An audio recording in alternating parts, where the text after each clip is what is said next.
आप जानते हैं हमारे राष्ट्रपिता कौन है? जी, हमारे राष्ट्रपिता महात्मा गांधी।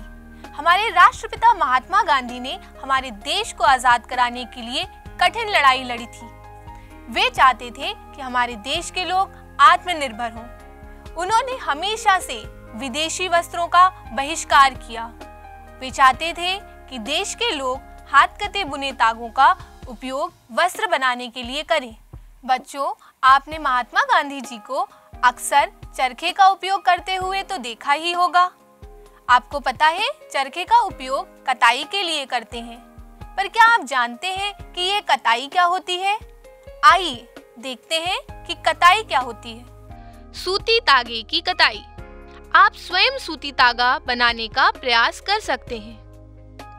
एक हाथ में कुछ रुई पकड़िए, दूसरे हाथ के अंगूठे तथा तर्जनी के बीच कुछ रुई की चुटकी भरिए और इसे धीरे धीरे रुई से बाहर की ओर खींचिए तथा रेशों को लगातार ऐंठते रहिए। ऐसा करने से रेशे पास पास आ जाते हैं और तागा बन जाता है। कताई के लिए एक सरल तकनीक हस्त तकुआ का उपयोग किया जाता है, जिसे हम कतली कहते हैं। चरखे का उपयोग भी कताई के लिए किया जाता है। तागों को बड़े पैमाने पे बनाने के लिए आजकल मशीनों की सहायता ली जाती है।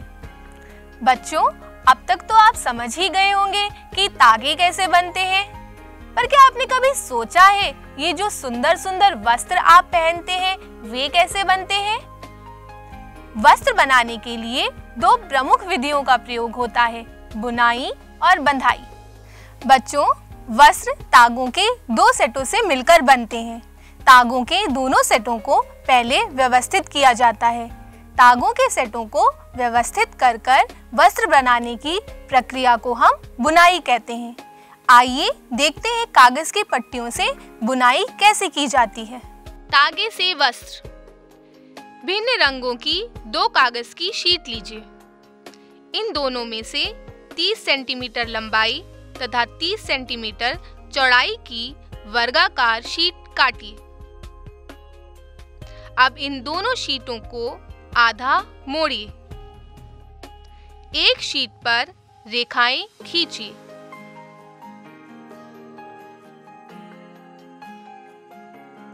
दूसरी शीट पर भी उसी प्रकार रेखाएं खींचिए। दोनों शीटों को खींची गई रेखाओं के अनुसार काटिए और फिर शीटों के मोड़ों को खोलकर इन्हें फैला दीजिए। एक शीट की पट्टियों को एक एक करके दूसरी शीट के कताबों से बुनिए।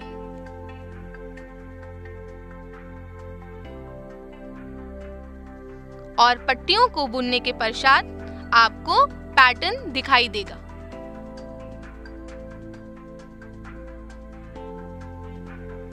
इसी ढंग से तागों के दो सेटों को बुनकर वस्त्र बुने जाते हैं। तागे वास्तव में कागज की पट्टियों की तुलना में बहुत पतले होते हैं।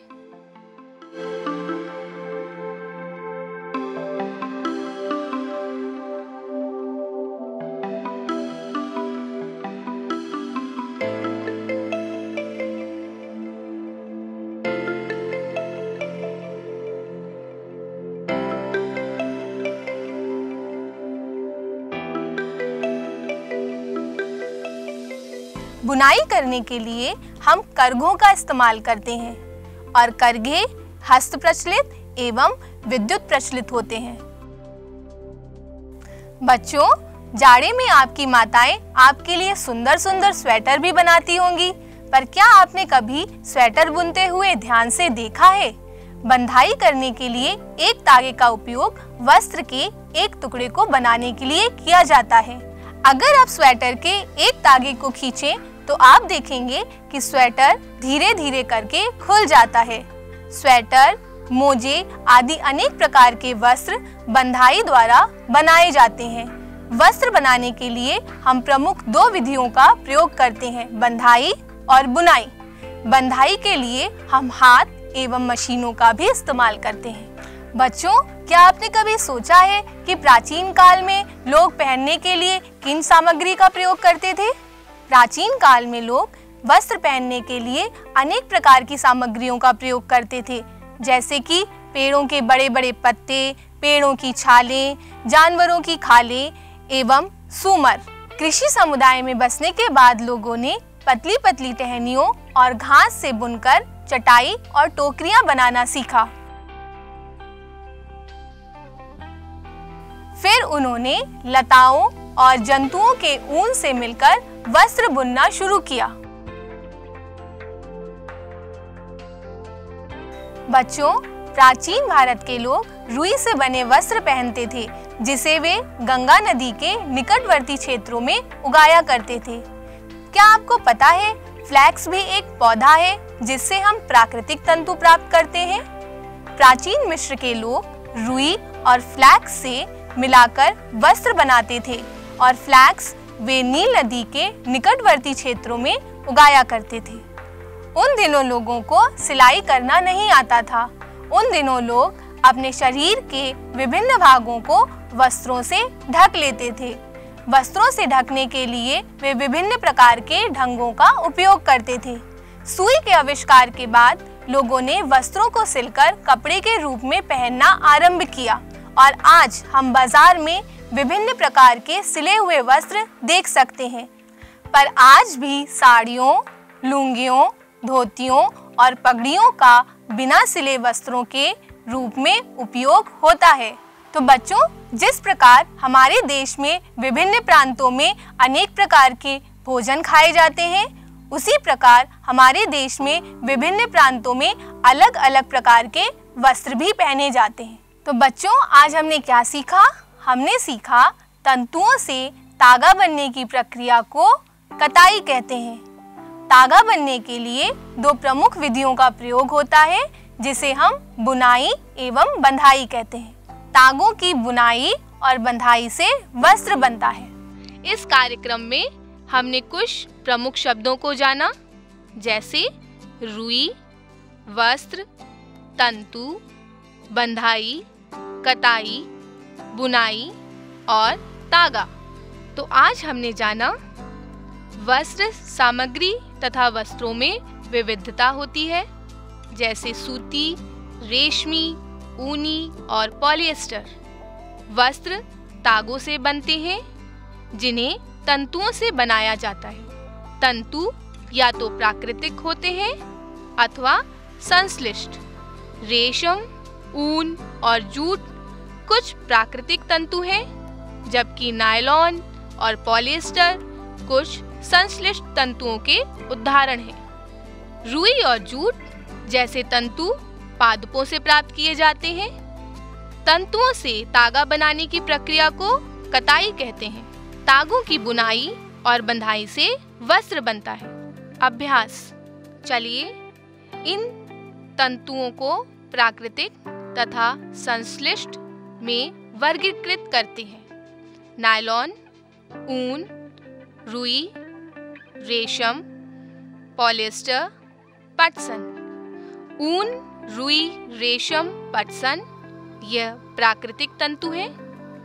नायलॉन और पॉलिएस्टर संश्लिष्ट तंतु है।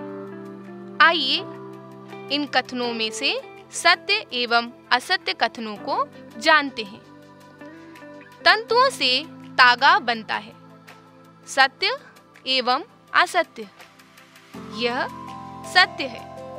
कताई वस्त्र निर्माण की एक प्रक्रिया है। यह सत्य है। जूट नारियल का बाहरी आवरण होता है। यह असत्य है। रुई से बिनौले हटाने की प्रक्रिया को ओटना कहते हैं। यह सत्य है। तागों की बुनाई से वस्त्र का एक टुकड़ा बनता है। यह सत्य है। रेशम तंतु किसी पादप के तने से प्राप्त होता है। यह असत्य है। पॉलिएस्टर एक प्राकृतिक तंतु है। यह असत्य है। आइए रिक्त स्थानों की पूर्ति करते हैं।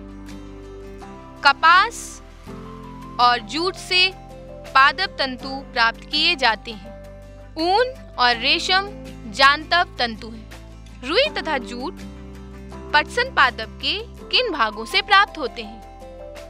रुई कपास के फल से या कपास गोलक से प्राप्त होती है। जूट पटसन पादप के तने से प्राप्त होता है। नारियल तंतु से बनने वाली दो वस्तुओं का नाम बताइए। रस्सियां और चटाइयां। तंतुओं से तागा निर्मित करने की प्रक्रिया बताइए। तंतुओं से तागा बनाने के लिए एक पुंज से रेशों को खींचकर ऐंठते हैं। ऐसा करने से रेशे पास पास आ जाते हैं और तागा बन जाता है। तंतु से तागा बनाने की यह प्रक्रिया कताई कहलाती है। तकली तथा चरखा कताई के लिए प्रयोग की जाने वाली कुछ युक्तियां हैं।